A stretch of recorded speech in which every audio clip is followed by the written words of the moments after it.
2025년 9월 6일 한국 디지털 미디어 업계에 깊은 슬픔과 충격을 안긴 비보가 전해졌다.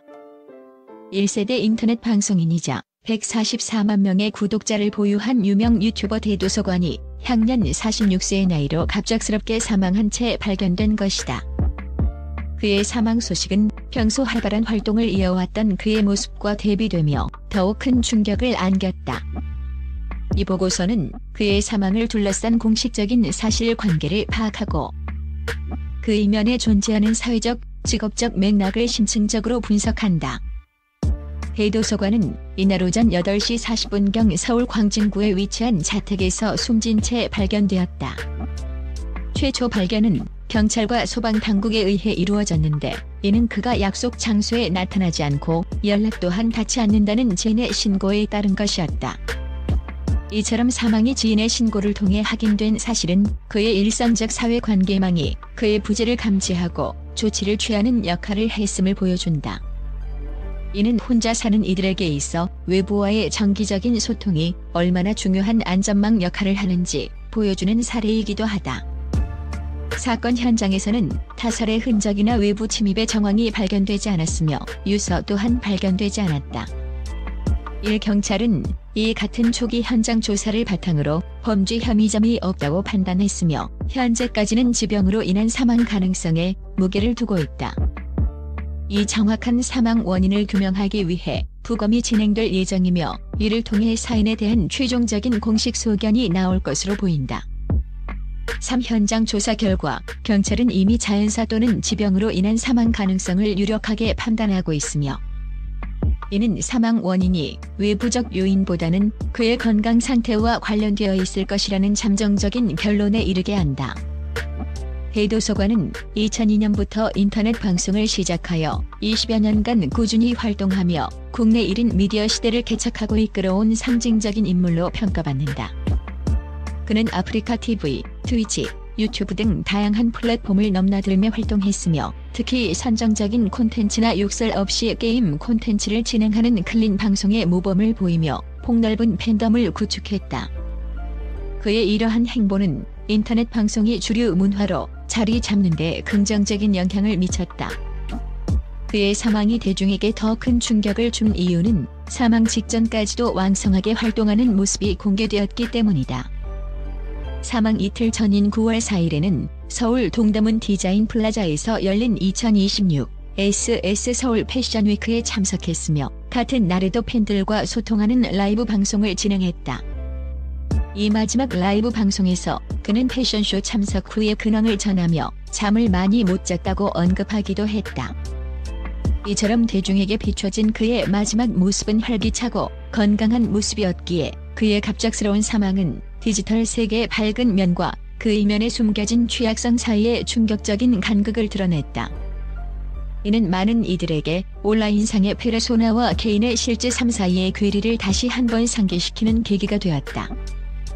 대도서관의 죽음은 단순히 한 유명인의 안타까운 사망 사건을 넘어 디지털 창작자라는 직업이 내포하고 있는 구조적인 위험성을 조명한다. 경찰이 초기부터 지병 가능성을 언급했고 팬들이 평소 그의 건강 문제를 염려해왔다는 점은 그의 사망이 과도한 업무량과 무관하지 않을 수 있다는 추측을 가능하게 한다. 팬들은 그의 마지막 방송에서 잠을 많이 못 잤다는 그의 발언에 대해 너무 무리했다는 반응을 보이며 안타까워했다. 일부 팬들은 그가 평소 12시간씩 장시간 방송을 이어온 점을 언급하며 과거 그가 방송에서 돌연사를 걱정했던 사실을 재조명하기도 했다. 이 같은 팬들의 우려는 인터넷 방송인이라는 직업의 특성과 직접적으로 맞닿아 있다. 창작자는 콘텐츠의 지속적인 생산과 팬과의 끊임없는 소통을 위해 밤낮 없이 컴퓨터 앞에 앉아 있는 경우가 많다. 이러한 직업적 특성은 신체적, 정신적 건강에 심각한 악영향을 미칠 수 있다.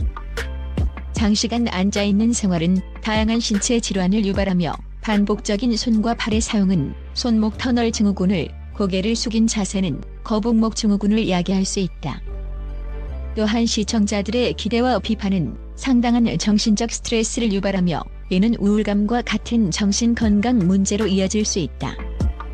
대도서관의 사망은 이러한 직업적 위험이 단순한 피로를 넘어 실질적인 생명의 위협이 될 수 있음을 보여주는 비극적인 사례이다. 대도서관의 사망 소식에 대한 대중의 반응은 깊은 슬픔과 함께 디지털 사회의 복잡한 단면을 드러냈다.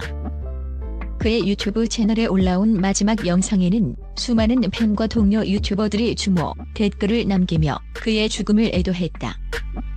동료 유튜버 고몽은 외로울 땐 방송으로 힘이 되어주셨고 제 인생을 바꿔준 유튜브 시작에 대도형이 있었다며 고인을 추모했고, 개그맨 김대범 또한 너무 충격적이고 허탈하다며 그가 많은 초보 유튜버들을 도왔던 친절하고 예 바른 사람이었음을 회상했다.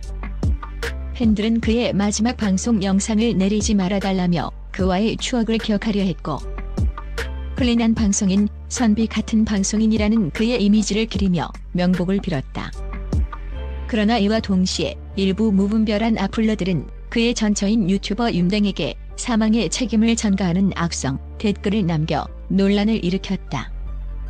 이들은 이게 다 너 때문이다. 이혼녀랑 결혼하면 어떻게 되는지 잘 보셨죠?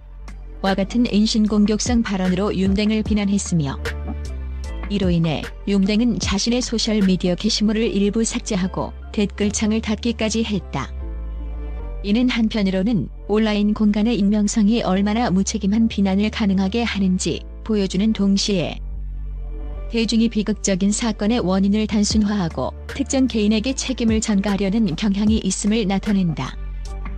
하지만 다수의 누리꾼들은 윤댕에게 위로의 메시지를 보내며 악성 댓글을 남기는 이들을 비판했다.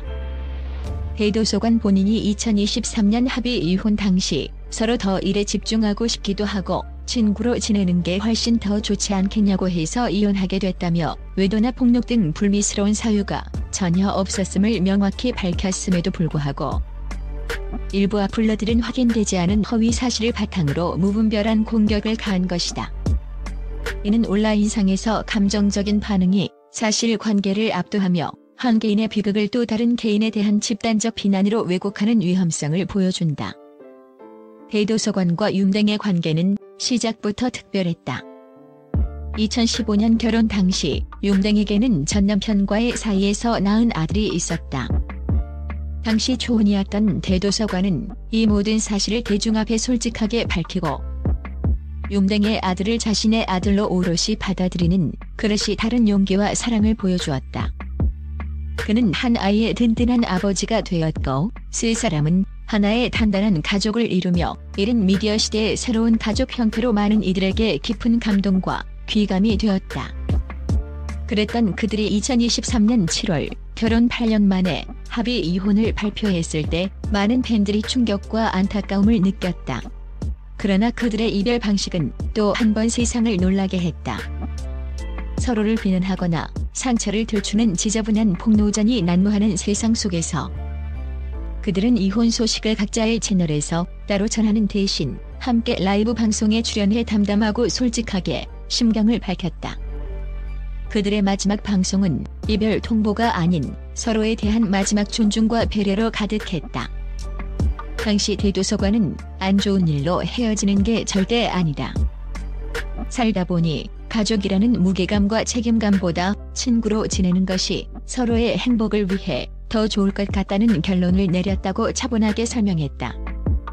윤댕 역시 결혼 생활을 정리하고 나니 오히려 서로에게 서운했던 감정들이 모두 사라지고 만나면 웃고 편하게 밥 먹는 정말 좋은 친구 사이가 되었다고 말했다. 재산은 각자 번 것을 각자 가져가기로 깔끔하게 협의했으며 이혼 후에도 일주일에 한 번씩 만나고 자주 연락하며 세상에서 가장 친한 친구로 지내고 있다고 밝혔다. 그들의 모습에 팬들은 안타까워하면서도 이혼이 실패가 아닌 새로운 관계의 시작일 수 있음을 보여준 두 사람의 성숙하고 아름다운 이별에 뜨거운 응원의 박수를 보냈다. 비극 뒤에 찾아온 광기, 슬픔은 어떻게 증오가 되었나. 그렇게 각자의 길을 응원하며 좋은 친구로 지내던 두 사람의 관계를 예기치 못한 비극이 닥친 것은 그로부터 1년여가 지난 2025년 9월 6일이었다. 대도서관이 자택에서 숨진 채 발견되었다는 비보가 전해지자 인터넷 세상은 거대한 슬픔에 잠겼다. 그의 방송을 보며 위로받고 성장했던 수많은 팬들은 자신의 일처럼 가슴 아파하며 고인을 진심으로 추모했다. 그러나 이 순수하고 거대한 애도의 물결에 검과 쥐나는 흙탕물이 섞여들기 시작했다. 일부 누리꾼들이 자신들의 슬픔과 분노를 배설할 대상을 찾겠다며 비이성적인 화살을 윤댕에게 돌리기 시작한 것이다. 그들은 윤댕의 유튜브 채널과 개인 SNS에 좀비처럼 몰려가 차마 입에 담기조차 힘든 악플들을 융단 폭격처럼 쏟아내기 시작했다. 내가 이혼해서 대도서관이 힘들었던 거다.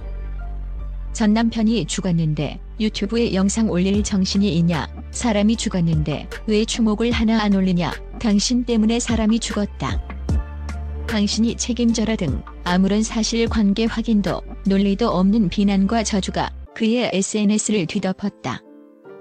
그들의 뒤틀린 논리 속에서 1년도 더 전에 양측이 완벽하게 합의하고 서로를 응원했던 합의 이혼은 갑작스러운 죽음의 직접적인 원인이 되어 있었고, 윤댕은 한 사람을 죽음으로 내몬 가해자로 둔갑해 있었다.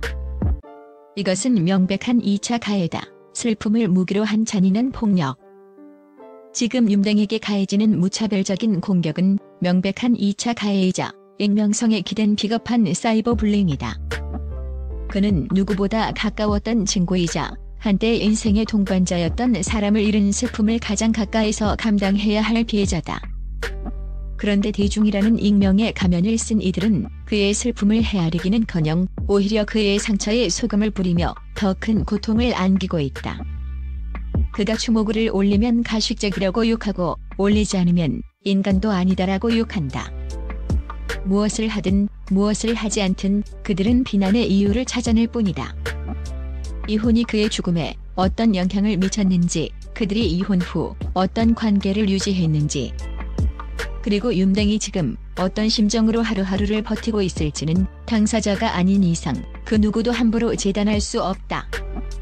그럼에도 불구하고 일부 누리꾼들은 멋대로 스토리를 재구성하고 윤댕을 편리한 악녀로 만들며 자신들의 분노를 배설할 대상을 찾아낸 것이다. 물론 대다수의 누리꾼과 팬들은 이러한 비이성적인 악플러들의 행태를 강하게 비판하며 윤댕을 보호하기 위해 나서고 있다. 고인을 위해서라도 이런 잔인한 짓은 멈춰달라. 대도님도 하늘에서 원치 않으실 것, 윤댕님도 가장 슬픈 사람 중 한 명일 겁니다.